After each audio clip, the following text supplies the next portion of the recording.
Apakah betul di Asia Tenggara ini, apa Indonesia, Suriah Rasul lebih banyak dari yang Timur Tengah? Betul apa tidak?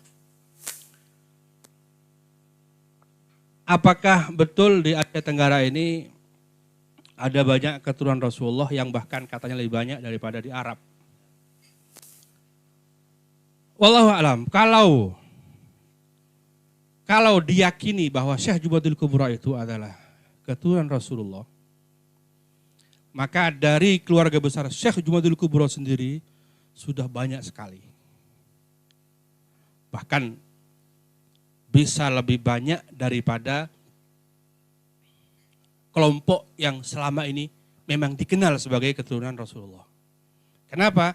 Karena keluarga Syekh Jubatul Kubra itu datang ke Nusantara abad 14. Abad 14. 1300-an pertama.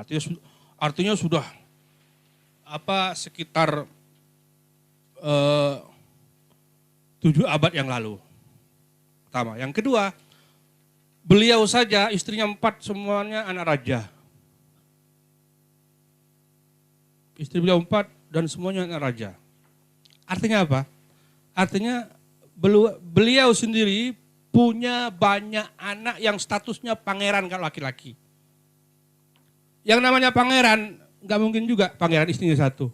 Artinya cucu beliau pasti punya banyak istrinya juga dan banyak anaknya terus. Termasuk yang di Indonesia yang sunan-sunan yang kemudian sebagian menjadi raja. Sudah pasti raja-raja di Nusantara ini yang dari keturunan beliau, banyak keturunannya. Saya bilang tadi kalau pangeran kan pasti pertama menikah lebih awal. Beda dengan kita kan kadang-kadang 30 belum kawin, 35 baru kawin karena memang masih bersusah payah. Tapi kalau udah pangeran mungkin 18 sudah kawin.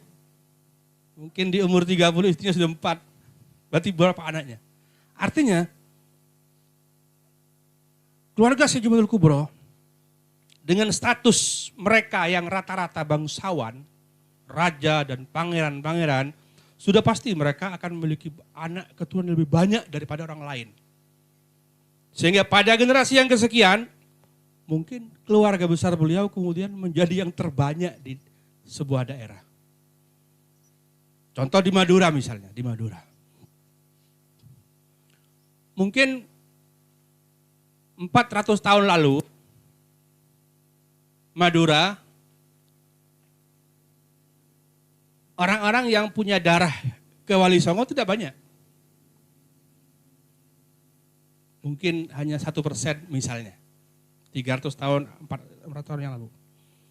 Tapi ketika mereka kemudian membaur dengan orang Madura, menikah dengan orang Madura, baik menikah dengan keluarga raja, sehingga dia menjadi bangsawan, ataupun kemudian mereka menjadi kiai. Di Madura kan sampai sekarang, bangsawan dan kiai itu istrinya banyak. Sampai sekarang, bangsawan dan raja dan kiai-kiai Madura itu istrinya banyak rata-rata. Sehingga pada generasi yang kesekian, bisa jadi kemudian terbalik. Bahwa penduduk Madura yang punya darah Jubatul Kubra lebih banyak daripada yang nggak punya darah Jubatul Kubra. Dengan cara asimilasi tadi. Apalagi madhab kita selama ini yang dianut oleh para kiai adalah bahwa keturunan itu tidak harus garis laki-laki. Artinya keturunan Jubatul Kubra artinya ya mau laki mau perempuan sama saja. Sehingga otomatis dari garis perempuan pun tetap membawa darah Syekh Jubatul Kubra.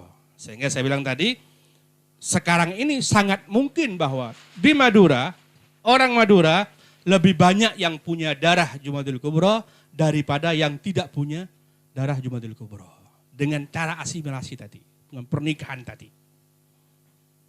Sehingga kalau melihat ini saja, sangat mungkin dikatakan bahwa di Asia Tenggara ini banyak sekali orang-orang yang masih keturunan Nabi, namun tidak terekspos atau tidak dikenal karena memang sejak awal budaya mereka adalah mempribumi, tidak menonjolkan diri, tidak memperkenalkan diri kepada orang bahwa mereka dari garis siapa, dari terah siapa.